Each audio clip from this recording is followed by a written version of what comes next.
बिस्मिल्लाहिर्रहमानिर्रहीम। अस्सलाम वालेकुम। क्या हाल हैं आप सबके? उम्मीद है सब खैरियत से होंगे।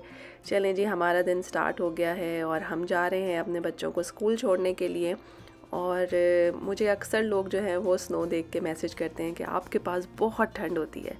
बिल्कुल होती है, लेकिन मैं एक मज़े की बात बताऊं, जब बर्फ़ गिर रही होती है यानी कि स्नोफॉल जिस टाइम पर हो रही होती है उस टाइम पे इतनी सर्दी होती नहीं है। ये सर्दी उस वक्त होती है जब बाद में ठंडी हवाएं चलनी स्टार्ट होती हैं। आप ये देखें कि मैंने ग्लव्स भी नहीं पहने हुए, क्योंकि मुझे ग्लव्स पहनने से अच्छी खासी गर्मी लग रही थी। तो इससे आपको अंदाज़ा हो जाएगा कि बस एक जैकेट भी अगर आप पहन के निकल जाएं स्नो में तो वो ओके होता है। लेकिन जैसे ही स्नो ख़त्म होती है और उसके बाद यहाँ पे जो वो यख बस्ता हवाएं चलनी स्टार्ट होती हैं, तो बस फिर तो आपको मोज़ों के अंदर, दस्तानों के अंदर, टोपी के अंदर हर जगह पे सर्दी लग रही होती है। तो जी बस मौसम को हर तरह से एंजॉय करते हैं। और यहाँ की जो समर है उसके भी अपने रंग हैं, अपना मज़ा है, और इसी तरह से स्नो का भी अपना मज़ा है। इन गाड़ी वालों को देख के मुझे आज बहुत तरस आ रहा था, क्योंकि ये गाड़ियाँ चलाने से पहले आपको साफ़ करनी पड़ती हैं और इनको साफ़ करने में काफ़ी टाइम लगता है। तो बस ये एक तरह की मेहनत है जो सुबह सुबह उठ के आपको करनी होती है।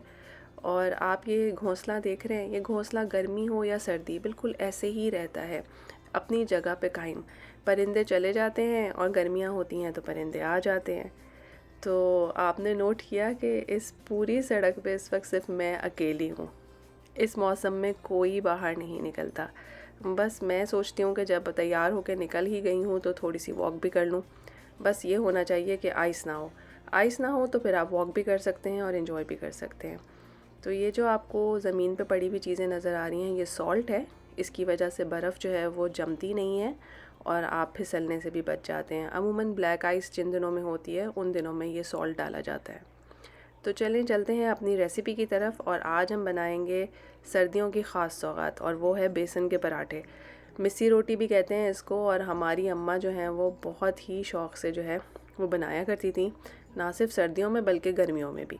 गर्मियों में तो इस रोटी को आम के साथ सर्व किया जाता था, यानी कि ये रोटी बनती थी और इसके साथ रायता सैलेड बनता था और उसके साथ हमें आम मिला करता था। तो बहुत ही मज़ेदार और लवली कॉम्बिनेशन है। मेरा ख़्याल है जो लाहौर के पंजाबी लोग हैं वो बहुत अच्छे तरीके से इससे रिलेट कर सकते हैं। अच्छा, इसको जो है वो मैं पूरे बेसन से नहीं बनाती।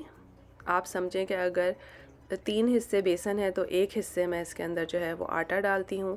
कलौंजी ज़रूर शामिल करें, और कलौंजी शामिल करते हुए दुरूद शरीफ ज़रूर पढ़ा करें।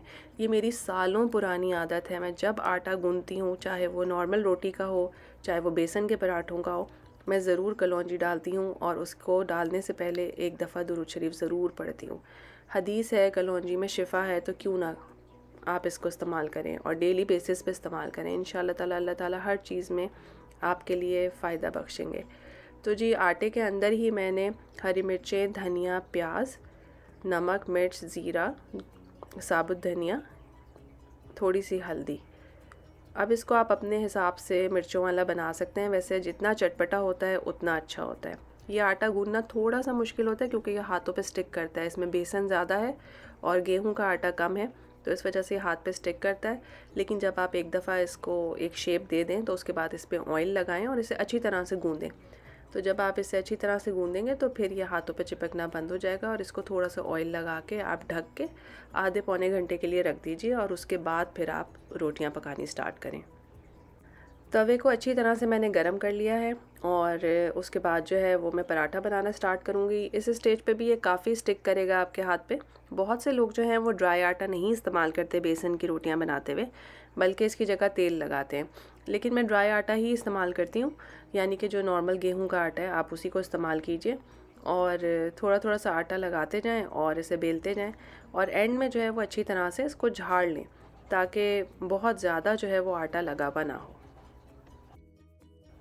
और जिस तरह से हम नॉर्मल रोटी बनाते हैं बिल्कुल उसी तरह से जो है आपने इसको भी बनाना है। बस ये कि कोशिश करें कि कम से कम खुश्क आटा हो इसके ऊपर, और तवा गरम हो रहा है और साथ साथ जो है वो बेसन का पराठा जो है वो बेल रही हूँ मैं, और इसको हम बिल्कुल नॉर्मल पराठे की तरह पका लेंगे। हाँ, बस ये ज़रूर है क्योंकि बेसन ज़रा खुश्क ज़्यादा होता है। अगर आप इस पर बहुत कम तेल लगाएंगे तो ये खाने में खुश्क फ़ील होगा। तो मैं तो चूँकि बच्चों के लिए और अपने लिए बनाती हूँ तो इसके ऊपर मैं घी लगा के बनाती हूँ। अगर आपको घी पसंद है तो आप घी लगाइए और ज़रूर लगाइए, और अगर आप घी नहीं लगाना चाहते तो आप बटर लगा दीजिए। और अगर कोई वैसे हेल्थ रिलेटेड इशू है तो आप इसको ऑयल के साथ भी बना सकते हैं।